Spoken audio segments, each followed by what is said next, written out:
کے اندر برکت ہے۔ اور نبی علیہ الصلوۃ والسلام نے فرمایا سحری کیا کرو، اللہ تعالیٰ نے میری امت کو یہ خاص تحفہ دیا ہے۔ فرمایا تم سے پہلے کسی کے لیے یہ تحفہ نہیں تھا، اللہ نے خاص تحفہ بھیجا تمہارے لیے۔ فرمایا سحری کرو، اہل کتاب کے لیے سحری نہیں تھی، جب وہ سو جاتے تھے ان کا روزہ شروع ہو جاتا تھا۔ اس کا مطلب کیا نکلا؟ ہمارے ہاں بھی جو لوگ رات 1 بجے 2 بجے سوتے ہیں، بعض لوگ وہ یہ کہتے ہیں کھانا کھا کے سو جاؤ، صبح سحری کے وقت اٹھنا نہیں پڑے گا۔ بہت غلط طریقہ ہے، بلکہ میں یوں کہوں کہ یہود اور نصارہ کا طریقہ ہے۔ اگر کوئی بندہ رات 12 بجے 1 بجے 2 بجے یہ سمجھے کہ میں اب صبح کیا اٹھنا ہے، ابھی کھا کے ہی سو جاؤں، تو یہ ان کا طریقہ ہے، مسلمانوں کا طریقہ نہیں ہے۔ مسلمانوں کا طریقہ یہ ہے سحری کرنی ہے، اور سحری لیٹ کرنی ہے۔ نبی علیہ الصلوۃ والسلام نے فرمایا بلال اذان دے سحری جاری رکھو، عبداللہ ام مکتوم اذان دے تو سحری سے رک جاؤ، اور وہ فجر کی اذان دیتے تھے۔ فجر کی اذان تک فرمایا اپنی سحری جاری رکھو۔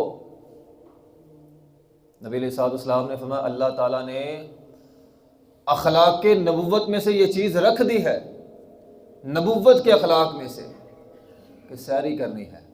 اور سحری تعجیل، نبی علیہ الصلوۃ والسلام نے فرمایا سحری تاخیر السحور، سحری لیٹ کرنی ہے، بالکل عین وقت پہ۔ حتیٰ کہ ہمارے بعض بھائی احتیاطاً 15 منٹ پہلے چھوڑ دیتے ہیں، یہ بھی طریقہ صحیح نہیں ہے۔ آپ اس وقت آپ یہ سمجھیں میں اگر آدھا گھنٹہ لگاتا ہوں، آپ آدھا گھنٹہ پہلے شروع کریں۔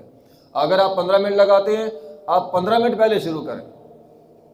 احتیاطاً 15 منٹ بھی چھوڑنا درست نہیں ہے۔ تو اگر آپ چاہتے ہیں سنت کے مطابق ہم روزہ رکھیں، اس کے لیے آپ کو سحری کھانی ہوگی اور سحری لیٹ کرنا ہوگا۔ اور پھر سحری کے اندر نبی علیہ الصلوۃ والسلام نے فرمایا سب سے بہترین سحری کھجور کی ہے۔ ہم افطاری کے وقت کھجور کا اہتمام کرتے ہیں، سحری کے وقت بھول جاتے ہیں۔ سحری فرمایا بہترین سحری کھجور ہے، تو کھجور آپ کھانا بھی کھائیں، ساتھ کھجور رکھ لیں، کھجور کے ساتھ بھی سحری کریں اور لیٹ کریں۔ ہاں یہاں پہ یہ مسئلہ بتلا دوں، ایک بندے نے روزے کی نیت کی ہے، صبح اٹھ نہیں سکا، تو وہ بغیر سحری کے روزہ اس کا جاری رہے گا۔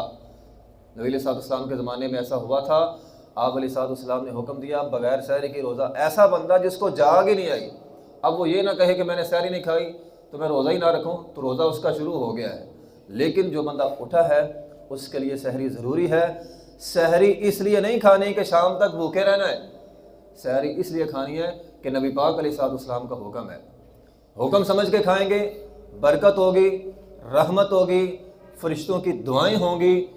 اور اگر ہم سحری نہ کھائیں گے، جلدی کھا لیں گے یا رات 2 بجے کھا لیں گے، تو یہ سارے طریقے نبی علیہ الصلوۃ والسلام کے طریقے نہیں ہیں۔